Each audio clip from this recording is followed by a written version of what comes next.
Okay, and here we go. The last lecture of the term, I believe, at least for week 9, that we can say for sure, right? So let's look at some scenarios, right, of consensus and civilized disagreement. So here's problem one: a team member makes a comment or asks questions that is off subject. Well, how do we prevent this? I list a couple of bullets there, but there are lots of ways to do this, right? We're not exploring all of them, so think about them yourself, right? You may, as a leader, apologize to the group with a phrase like, I guess I haven't made my objective clear. Let me state it again, right? Um, that's a little confrontational, so I don't prefer that. I'm just looking for other options here. Um, another, well, let me recommend a book, right? It's Whale Done. Whale Done. It's a book by killer whale trainers, and it's how to lead without power. And you do need the consent of the governed to lead. So instead of that first approach, okay, I might then try instead, okay, so I can appreciate your question.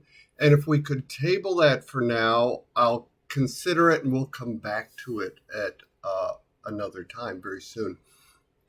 Or you might, as the leader, tactfully ask the participant, put it on them. Say, how does, that's interesting. Say, how does your comment or your question tie to the subject that we're discussing? Help me further understand that. Another approach would be to tactfully sidestep the comment or question. You might use a phrase like, well, that's an interesting comment or that's an interesting question, but it's on a subject that seems a bit different for me. I was wondering if I could see you after the meeting. We could discuss it further and see how we might fit that concept in at another time, right? Those are some other ways on how to handle it. Now, problem two, there's a side conversation that takes place between two participants at maybe your staff meeting, right? What would you do? Well, there's a couple of ways to prevent it on the slide, but one thing I like to do is just pause for a few seconds. Just pause. You're the boss, you're talking, pause without calling a particular attention to anyone. And that very silence often cuts short the conversation. Maybe use that time to look at your notes so you're not staring right at them, or do something similar, which just implies that the pause is for their benefit without calling them out. Another option, if that happens or continues to happen, is just take a short break. Say, hey, we're going to take a 5-minute break here. Everybody use facilities, stretch your legs, and we'll meet back here, right? Um, another approach might be to ask the participants directly if they'd like to share their ideas with the group, right? That can be useful. There are many more. I'm just throwing a few out there. Another consideration, scenario to consider would be your team participants are distracted, right? And a couple of ways to prevent that is just to keep the meeting interesting. So often it's not. Interesting and productive. That means our participants aren't going to get as distracted. So I like to have an agenda. I stick to the agenda, keep things moving, only invite people who are needed for that agenda, etc. And then, of course, hold the meeting at the proper place and time. Is 4 to 5 p.m. a good time for a meeting when everybody leaves for work by 5 p.m.? No, it is not. They'll want to get back to their desk, log out of their computer, shut things down, collect some paper. They want to be gone, right? They've done their time. And so consider those aspects as well when developing a team to avoid conflict. Now, a fourth scenario would be that two or more participants are arguing with each other, right? How can we handle that? So if we want to prevent on the subject arguing about the subject itself, we could say, it's not about who is right, but what is right that is important. That's starting down the road to root cause analysis without putting it in everybody's face. And so have some dialogue about what's important between the team members. Um, Another approach would be to say, we'd like to get opinions from both of you, uh, valued and respected.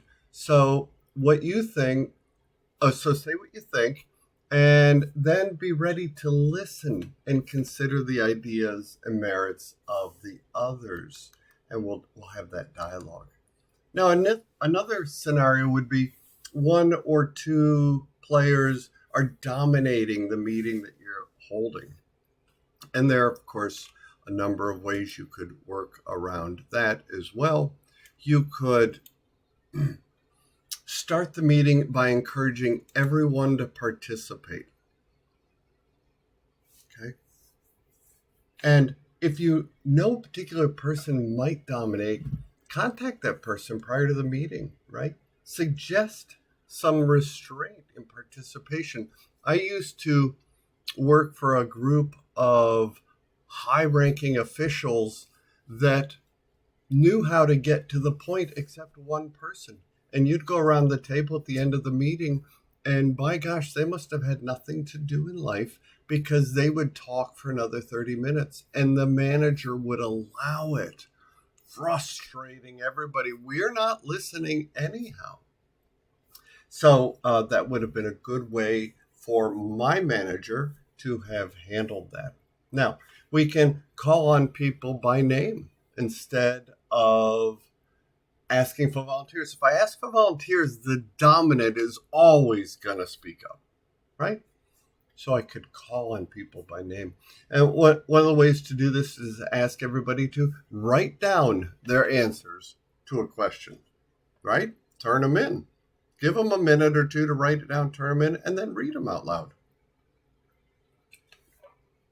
There are ways around these conflict moments with your team. Now, another scenario would be that a participant gets nervous and they're anxious to leave.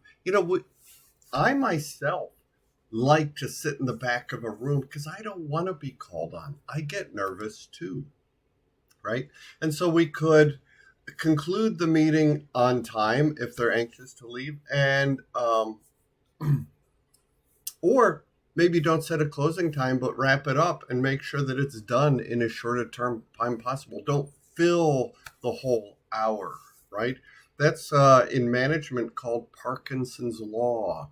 If you have an hour for a meeting, you're going to fill that whole hour. That would be a mistake, right? Schedule meetings when people are free from pressure to do other things. I had a boss once that used to schedule his meetings at noon. Boss, everybody wants to go to lunch. They want to build relationships. They want to network, right? Not really a good time for it when people are free from pressures that they feel like to do other things. I myself like to take my lunch hour, shut the door, and catch up on emails, give it my full attention because I've been moving around management by walking around, spending time with the team, right? And so also make sure you first plan and then run a productive meeting. As I said, I love to have an agenda. I put time limits to the agenda and discussion. I stick to it. I've even had people time for me and say when time is up. Okay? Just some ideas to work through those. Now, another scenario would be that a participant at your meeting refuses to participate. Well, be sure that the climate encourages participation, right? The way you're seated, how people get called on, etc. Don't alienate or embarrass those when they do participate, because it's going to make others, they're seeing that, they're hearing it, they're watching it, and they will make decisions based on that. Keep the meeting, again, interesting and productive. So important. It keeps people attentive and concerned.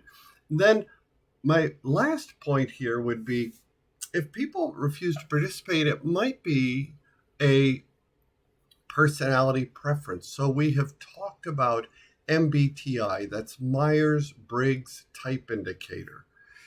And the advantage to getting to know your own type indicator, and I've suggested a free online quiz, very easy to do, very accurate, to get to know your personality preferences. It doesn't mean these are the things you will do. It means these are the things you prefer to do. But by understanding your own personality preference, you will, through osmosis, by nature, you will consider others' personality preferences, which are different from yours. And it may be that somebody's preference is to not offer up out of whatever reason, fear perhaps of participating. And so there are many tools that you can use to apply. And then lastly, I'll just touch on, do we know leaders that get off the subject, right? Yes, of course. So as a leader, don't get off track, right?